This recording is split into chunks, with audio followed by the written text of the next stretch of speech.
السلام علیکم ناظرین، آج میں امام اور مقتدی رکوع سے سر اٹھا کر کیا کہیں بیان کر رہا ہوں۔ ہم سے آدم بن ابی ایاس نے بیان کیا کہا، ہم سے ابن ابی ذئب نے، انہوں نے سعید مقبری سے، انہوں نے ابو ہریرہ رضی اللہ عنہ تعالیٰ سے، انہوں نے کہا حضرت صلی اللہ علیہ وسلم جب سمیع اللہ لمن حمد فرماتے تو اس کے بعد یوں کہتے اللہم ربنا ولک الحمد، اور حضرت صلی اللہ علیہ وسلم جب رکوع کرتے اور جب سجدے سے سر اٹھاتے تو اللہ اکبر کہتے، اور جب دونوں سجدے کر کے کھڑے ہوتے تب بھی اللہ اکبر کہتے۔ اللہم ربنا ولک الحمد کہنے کی فضیلت، اللہم ربنا ولک الحمد کہنے کی فضیلت۔ ہم سے عبداللہ بن یوسف طنسی نے بیان کیا کہا، ہم کو امام ملک نے خبر دی، انہوں نے سمی سے، انہوں نے ابو صالح ذکوان سے، انہوں نے ابو ہریرہ رضی اللہ عنہ تعالیٰ سے کہ حضرت صلی اللہ علیہ وسلم نے فرمایا جب امام سمیع اللہ لمن حمد کہے تو تم ربنا ولک الحمد کہو، کیونکہ جس کا یہ کہنا فرشتوں کے کہنے سے لڑ جائے گا اس کے اگلے گناہ بخش دیے جائیں گے۔ ہم سے معاذ بن فضالہ نے بیان کیا کہا، انہوں نے حشام دستوائی سے، انہوں نے یحییٰ بن ابی خصیر سے، انہوں نے ابو صالح سے، انہوں نے ابو ہریرہ رضی اللہ عنہ تعالیٰ سے، انہوں نے کہا میں تمہاری نماز حضرت صلی اللہ علیہ وسلم کی نماز کے قریب کر دوں گا۔ تو ابو ہریرہ رضی اللہ عنہ تعالیٰ ظہر کی آخر رکعت میں اور عشاء کے آخر رکعت میں اور صبح کے آخر رکعت میں سمیع اللہ لمن حمد کہنے کے بعد مسلمانوں کے لیے دعا کرتے اور کافروں پر لعنت کرتے۔ ہم سے عبداللہ بن ابی الاسود نے بیان کیا کہا، ہم سے اسماعیل بن عالیہ نے، انہوں نے خالد خدائے سے، انہوں نے ابو قلابہ عبداللہ بن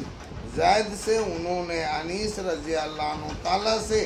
انہوں نے کہا دعائے قنوت فجر اور مغرب کی نماز میں پڑھی جاتی تھی۔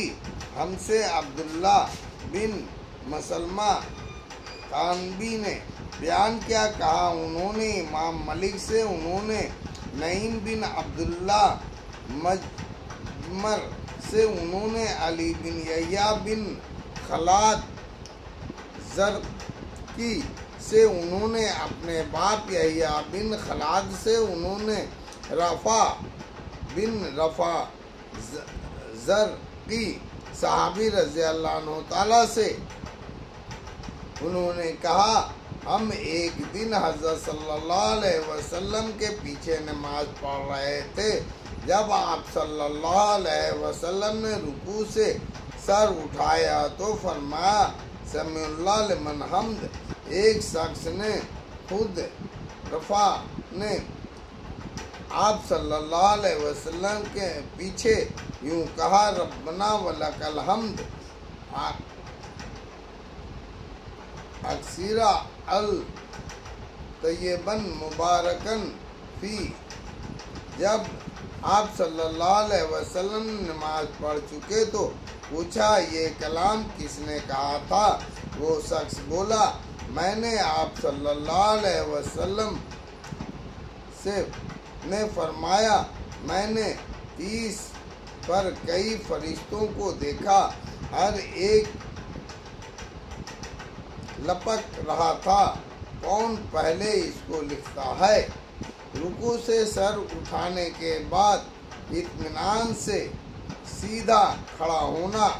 بیان کر رہا ہوں۔ اور ابو حمید صحابی رضی اللہ تعالیٰ نے کہا حضرت صلی اللہ علیہ وسلم نے رکوع سے سر اٹھایا اور سیدھے کھڑے ہوئے یہاں تک کہ پیٹھ کا ہر جوڑ اپنی جگہ پر آ گیا۔ ہم سے ابو الولید نے بیان کیا، کہا ہم سے شعیب نے، انہوں نے ثابت بنائی سے انہوں نے کہا انیس رضی اللہ عنہ تعالی حضرت صلی اللہ علیہ وسلم کی نماز ہم کو دکھلاتے تھے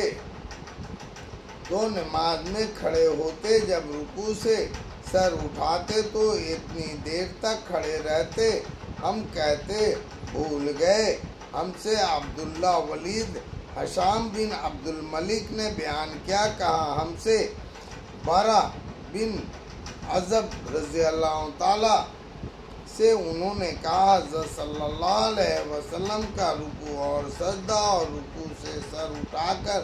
کھڑا رہنا اور دونوں سجدوں کے بیچ میں بیٹھنا قریب قریب برابر ہوتا تھا۔ ہم سے سلیمان بن حرب نے بیان کیا، کہا ہم سے حماد بن زید نے، انہوں نے ابو سختیانی سے، انہوں نے ابو قلابہ سے کہ مالک بن حریث صحابی رضی اللہ تعالیٰ ہم کو حضرت صلی اللہ علیہ وسلم کی نماز پڑھ کر دکھلاتے تھے اور یہ نماز کے وقت پر نہ تھے۔ غرض مالک بن حریث کھڑے ہوئے تو اچھی طرح کھڑے دیر تک، پھر رکوع کیا اچھی طرح، پھر رکوع سے سر اٹھایا اور تھوڑی دیر سیدھے کھڑے رہے۔ ابو قلابہ نے کہا تو مالک نے ہمارے اس سے ابو یزید کی طرح نماز پڑھی۔ ابو یزید جب دوسرے سجدے سے سر اٹھاتے تو فوراً انہیں کھڑے ہوتے بلکہ سیدھے بیٹھ جاتے، پھر کھڑے ہوتے۔ اللہ اکبر۔